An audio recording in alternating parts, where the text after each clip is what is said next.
Fitness പോരാ, അമിതവണ്ണം, എല്ലാ ഫോർമാറ്റിലും കളിപ്പിക്കാനാവില്ല. അങ്ങനെ നീളുന്നു സർഫറാസ് ഖാനെ ഇന്ത്യൻ ടീമിന് പുറത്താക്കാനുള്ള സെലക്ടർമാരുടെ കാരണങ്ങൾ. ജിമ്മിലല്ല, ബാറ്റ് കൊണ്ട് തന്നെയാണ് സർഫറാസിന്റെ മറുപടി.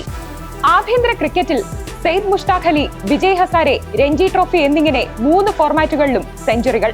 6 പാക്ക് ബോഡിയല്ല മാച്ച് ഫിറ്റ്നസ് എന്ന് സർഫറാസിന് ഇതിലും മനോഹരമായി എങ്ങനെ പറയും? രഞ്ജിയിൽ 61 മത്സരങ്ങളിൽ നിന്നായി അടിച്ചെടുത്തത് 17 സെഞ്ചുറികളും 16 അർദ്ധ സെഞ്ചുറികളും. അതിൽ 5 ഇരട്ട സെഞ്ചുറികൾ. ഇന്ത്യൻ ടീമിൽ വെളിയെത്തിയപ്പോഴും ഭേദപ്പെട്ട പ്രകടനം. എന്നിട്ടും സർഫറാസിനെ കാരണങ്ങൾ കൂടാതെ ടീമിൽ നിന്ന് പുറത്താക്കി.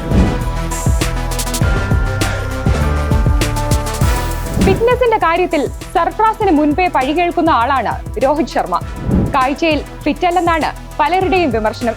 എന്നാൽ രോഹിത്തിനോളം മാച്ച് ഫിറ്റ്നസ് ഇന്ത്യൻ ടീമിൽ ആർക്കുമില്ലെന്ന് സഹതാരങ്ങൾ തന്നെ സാക്ഷ്യപ്പെടുത്തുന്നു.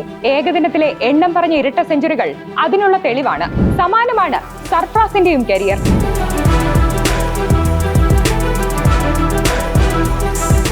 ഏത് ഫോർമാറ്റിലും കളിക്കാൻ താൻ യോഗ്യനെന്ന് സർഫറാസ് തെളിയിച്ചു കഴിഞ്ഞു. സെയ്ദ് മുഷ്താഖ് അലി 2020-ൽ ആദ്യം സെഞ്ചുറി. പിന്നാലെ വിജയ് ഹസാരെ ടൂർണമെന്റിൽ ഏകദിന ഫോർമാറ്റിലും 100-ലെത്തി.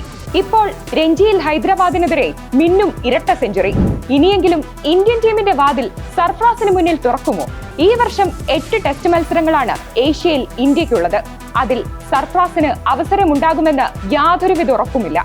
ബെസ്റ്റ് ആക്ടർ ചലച്ചിത്രത്തിൽ മമ്മൂട്ടിയുടെ നായക കഥാപാത്രം ചോദിക്കുന്നത് പോലെ ഞാൻ ഇനി എന്താണ് സാർ ചെയ്യേണ്ടതെന്നാണ് സർഫറാസ് സെലക്ടർമാരോട് ചോദിക്കുന്നത്.